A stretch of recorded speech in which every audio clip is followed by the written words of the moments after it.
நடிகர் ஜெயம் ரவி ஆர்த்தி விவாகரத்துக்கு இதுதான் காரணமா? தமிழ் சினிமாவில் முன்னணி ஹீரோவாக இருப்பவர் ஜெயம் ரவி. இவர் சினிமாவில் கடந்த 20 ஆண்டுகளாக பயணித்துக் கொண்டு வருகிறார். இவர் நடிப்பில் கடைசியாக வெளிவந்த இறைவன் மற்றும் சைரன் ஆகிய படங்கள் எதிர்பார்த்த அளவிற்கு வெற்றி பெறவில்லை. அடுத்ததாக பிரதர் திரைப்படம் பெரிதும் எதிர்பார்ப்புடன் வெளிவரவுள்ளது.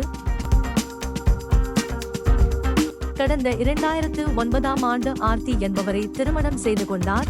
இவர்களுக்கு 2 மகன்கள் உள்ளனர். அதில் ஒருவர் டிக் டிக் டிக் படத்தில் தனது தந்தை ஜெயம் ரவி உடன் இணைந்து நடித்திருப்பார். இந்த நிலையில் ஜெயம் ரவி ஆர்த்தி தம்பதி கருத்து வேறுபாடு காரணமாக தங்களது விவாகரத்தை அதிகாரப்பூர்வமாக அறிக்கை வெளியிட்டு அறிவித்துள்ளனர். கடந்த சில மாதங்களாகவே இதுகுறித்து கிசுகிசுக்கப்பட்டு வந்த நிலையில் தற்போது உறுதியாக அறிவித்துள்ளனர்.